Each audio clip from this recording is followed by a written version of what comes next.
Hi, నా పేరు గోపాల్. నా చిన్న తరగతిలో నేను చాలా బాగానే చదివేవాడిని. ఎప్పుడూ ఏ తప్పు చేయలేదు. నేను చాలా మంచివాడిని అని మనకి మనం చెప్పుకోవద్దు, కానీ ఈ వీడియో మీకు నచ్చినట్టయితే లైక్ కొట్టండి, మీ ఒపీనియన్ని కామెంట్ రూపంలో పంపించండి, షేర్ కూడా చేయండి. కానీ సబ్స్క్రైబ్ చేయడం మాత్రం మర్చిపోకండి. Thanks for watching. నిజానికి నేను చాలా మంచివాడిని, అంటే ఇన్నోసెంట్ అనమాట. ఇలా ఇంత మంచిగా ఉన్నా కానీ మా ఇంట్లో వాళ్ళు నా మీద లేనిపోని అబాండాలు వేశారు. నన్ను పిచ్చివాడిని అని చెప్పి అందరినీ నమ్మించారు. ఏ తప్పునైనా మనం భరిస్తాం, కానీ మనం చేయని తప్పుని, మనకి రాని జబ్బుని మనకు అంటించినప్పుడు అందులో ఉన్న బాధ చాలా ఘోరంగా ఉంటుంది. అలాగే నేను ఈ పిచ్చివాడిని అనేది నేను భరించలేకపోయాను. అలా మా ఇంటి నుంచి నేను వెళ్ళిపోయాను అనమాట. ఇలా మా ఇంటి నుంచి వెళ్ళిపోయినప్పుడు ఎక్కడికి వెళ్ళాలో ఏం చేయాలో నాకు అర్థం కాలేదు. యథావిధంగా ప్రతిసారి ఎవరైనా ఇంట్లో నుంచి వెళ్ళిపోతే ఒకరోజు 2 రోజుల్లో చూసి వాళ్ళే వెతుక్కుంటూ వస్తారు కదా అని నేను అక్కడే ఉన్న ఒక బస్ స్టాప్ దగ్గర ఆగాను. అలా 3 రోజులు గడిచాయి, కానీ ఎవరూ రాలేదు, ఎవరూ పట్టించుకోవడం లేదు. అలా నా జీవితం మలుపు తిరుగుతుందేమో అని నేను అనుకున్నాను. అలా వైజాగ్ నుంచి హైదరాబాద్ వచ్చాను. వాళ్ళని వీళ్ళని లిఫ్ట్ అడుక్కుంటూ అక్కడ ఇక్కడ చిన్న చిన్న పనులు చేసుకుంటూ హైదరాబాద్ దాకా వచ్చాను. హైదరాబాద్లో ఓల్డ్ సిటీలో ఒక బాయ్ దగ్గర నేను పనిచేస్తున్నాను. ఆయనకు ఒక హోటల్ ఉంది. ఆ హోటల్లో లేట్ నైట్ బిర్యానీస్ కూడా పెడతారు. అక్కడ నేను ఒక క్లీనర్లా, బేరర్లా పనిచేస్తున్నాను. లేట్ నైట్ బిర్యానీలు ఉంటాయి కాబట్టి రాత్రి 2 దాకా కూడా ప్రజలు వస్తూ ఉండేవాళ్ళు, కస్టమర్స్. అలా ఒకరోజు, అది మార్చి 20, 2013. ఆ రోజు 2 కపుల్స్ వచ్చారు. వాళ్ళు చాలా ఆనందంగానే ఉన్నారు. అప్పుడు టైం 1:30 అవుతుంది అనుకుంటా. అప్పుడు వాళ్ళు బిర్యానీ ఆర్డర్ చేశారు. నేనే వాళ్ళకి సర్వ్ చేశాను. తర్వాత బిల్ పేమెంట్ చేశారు. నాకు టిప్ కూడా బాగానే ఇచ్చారు. అంతా అయిపోయిన తర్వాత టేబుల్ క్లీన్ చేయడానికి నేను అక్కడికి వెళ్ళాను. అక్కడికి చూస్తే అక్కడ ఒక నల్ల బాక్స్ ఉంది. వీళ్ళదేనేమో మర్చిపోయారు అనుకున్నాను. సరే, వాళ్ళు తిరిగి వచ్చినప్పుడు ఇచ్చేద్దాం అనుకుని నా దగ్గరే పెట్టుకున్నాను.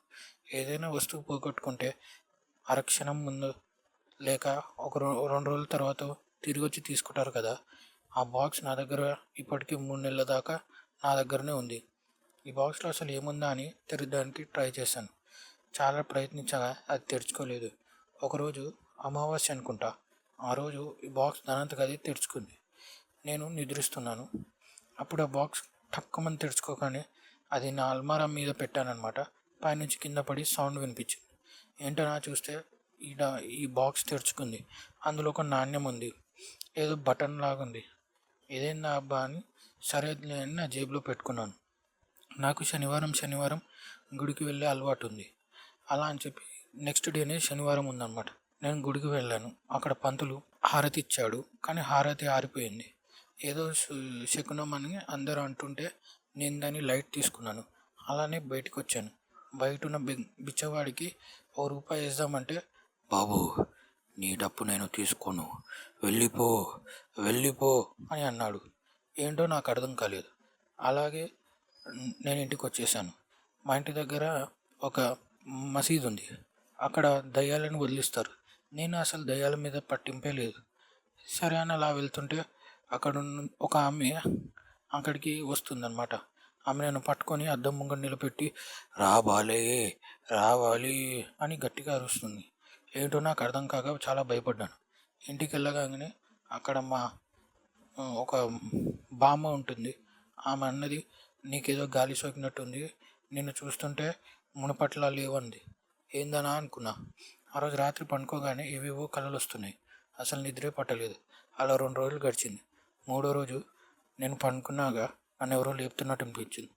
ఏంటా అని నా పక్కన చూస్తే నా పక్కన ఒక నల్లగా ఏదో ఉంది.